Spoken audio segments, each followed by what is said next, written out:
La foi en soi n'est pas la conséquence d'une croyance idéologique, d'une théorie générale sur l'homme.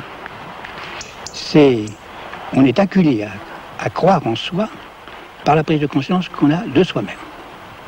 Eh bien, cette différence de perspective se retrouve aussi dans la foi en Dieu. On peut concevoir une foi en Dieu qui ne soit pas la conséquence d'une croyance idéologique en Dieu, c'est-à-dire d'un système théologique qui, d'une certaine manière, en parlant de Dieu, en justifie l'existence. Autrement dit, la foi en Dieu dont je vais essayer de vous parler maintenant n'est pas la conséquence d'une preuve sur l'existence de Dieu. D'ailleurs, je dois avouer pour ma part que le nombre des preuves de l'existence de Dieu montre qu'elles ne sont pas toutes très impératives. J'imagine que celui qui a inventé une nouvelle preuve de Dieu, eh bien, ne devait pas trouver tout à fait suffisantes les anciennes. La foi en Dieu dont je vais vous parler maintenant, c'est une réalité spirituelle auquel on est acculé par une prise de conscience de ce qui est en nous. C'est donc tout à fait différent de ce qu'on fait ordinairement, de ce qu'on dit ordinairement, quand on parle de croyance en Dieu, où l'on se donne des raisons extérieures à soi, considération du monde, toutes sortes d'autres considérations, justement, dont les preuves de l'existence de Dieu se servent pour atteindre l'existence de Dieu. Au fond, nous croyons en Dieu parce que, d'une certaine manière, nous l'atteignons à travers ce que nous sommes. Et non pas simplement à travers les raisonnements que notre intelligence peut nous donner par une sorte de, je ne dis pas de démonstration, mais de très vraisemblable probabilité, atteindre cette existence.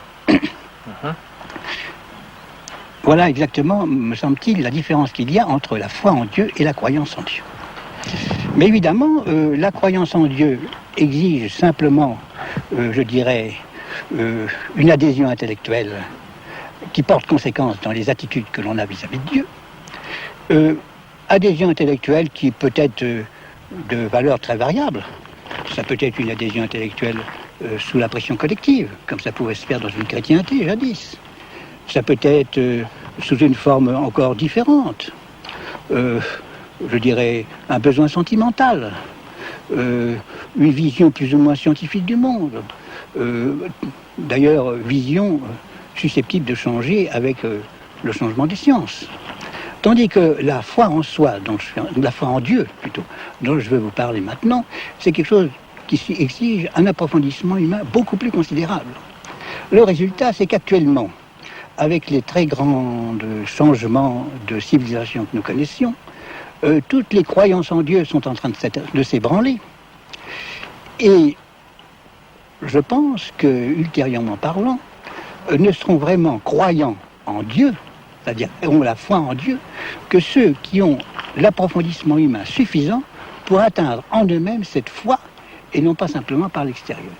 Nous apercevons que dans certaines situations, dans certains états intérieurs, nous avons en nous une lucidité, une possibilité de voir, de créer, qui ne nous est pas donnée en temps normal. Lorsque nous créons certaines valeurs, nous nous apercevons que nous ne sommes pas simplement des fabricants qui répétons quelque chose. Nous sommes en train d'inventer vraiment quelque chose, une réalité, qui d'une certaine façon nous est plus donnée que nous la fabriquons nous-mêmes. Nous ne pouvons pas créer n'importe quand. Nous ne pouvons pas créer ce que nous voulons. Il faut d'une certaine manière que cela nous soit donné et que nous correspondions au don qui nous est ainsi fait. De telle sorte que l'action créatrice se manifeste très différente de la simple action de fabricant que nous avons l'habitude de faire en temps ordinaire. C'est une action qui est de nous, qui est en nous, sans être uniquement de nous. Elle suppose une certaine réceptivité de notre part, mais n'est pas déclenchée par notre propre initiative. Elle nous porte vers des horizons que nous n'avons pas l'habitude, le moyen d'entrevoir. Elle nous aide à réaliser certaines perspectives qui ne sont que des réalisations abstraites lorsque nous y pensons en temps ordinaire. enfin toutes sortes de perspectives qui d'une certaine manière montrent qu'il y a en nous à certaines heures des activités spirituelles qui transcendent celles que nous pouvons faire ordinairement lorsqu'elles sont uniquement à notre propre disposition. Oui. Eh bien, puisque c'est une activité qui est en nous, qui est inséparable de nous, qui ne peut pas être sans nous, et qui cependant ne dépend pas de nous, eh bien, je dis, ceci vient d'une réalité qui ne peut pas être séparée de ma propre réalité, mais qui cependant n'est pas mienne. Elle me transcende, à la fois parce qu'elle est autre que moi, et qu'elle est d'autre part inséparable de moi. Bien, cette réalité, je utilise le mot Dieu, qui a été utilisé de tout temps, pour affirmer une transcendance par rapport à ce qu'est l'homme en tant que créature. Je pense d'ailleurs que cette notion de Dieu, qui n'est pas qu'une notion, qui est une affirmation tout à fait obscure, qui ne tolère aucune représentation, qui s'affirme simplement dans sa nudité même, par le mouvement même de son affirmation, je pense que ce mouvement intérieur n'est pas totalement étranger au mouvement qui poussait les hommes depuis les origines, enfin depuis très longtemps au moins, à affirmer l'existence de Dieu. Seulement, ça s'enracine dans des profondeurs de l'homme consciemment, tandis que jadis, c'était pour ainsi dire comme une certaine évidence instinctive que tous pouvaient porter, mais que nul à ce moment-là ne critiquait véritablement, d'une manière proprement humaine.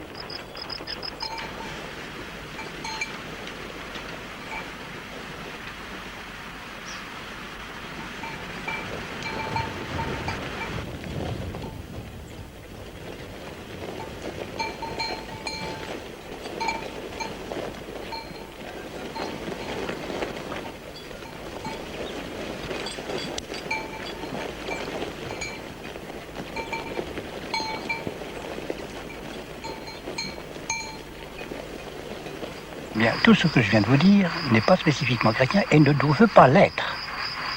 Parce que, en définitive, si le christianisme, par le fait qu'on le pratique réellement, facilite l'intériorité n'est pas un phénomène, n'est pas une activité spéciale au christianisme lui-même. Même d'une manière plus précise, on peut dire que pour qu'un christianisme soit vraiment vécu, il est nécessaire que l'intériorité existe. Autrement, ça reste une religion comme les autres, superficielle, sociologique, sentimentale, intellectualiste, mais pas une religion véritablement vécue. De sorte que l'intériorité et tout ce que je vous ai dit sur la foi en soi et la foi en Dieu ne sont pas spécifiquement chrétiens et sont probablement nécessaires pour que le christianisme prenne tout son développement, toute sa signification profonde. En revanche, ceci étant acquis, eh bien, pour atteindre le christianisme dans sa profondeur, il est nécessaire évidemment de toute une autre activité, et en particulier de la compréhension par le dedans, aidée de la propre compréhension qu'on peut avoir de soi-même, de sa vie spirituelle, de ce qu'a été Jésus de Nazareth. Jésus de Nazareth est le centre, le point central, la clé de voûte du christianisme lui-même. Mais évidemment, pour le découvrir dans sa profondeur, dans sa réalité, une théologie ne suffit pas, car ça reste simplement intellectuel et abstrait, ou sentimental. Il faut d'une certaine façon avoir en soi une possibilité intérieure qui est évidemment sans proportion avec celle que Jésus a connue, et cependant dans la ligne de ce que Jésus a vécu, pour pouvoir recevoir de lui directement ce qu'il est nécessaire pour notre développement spirituel.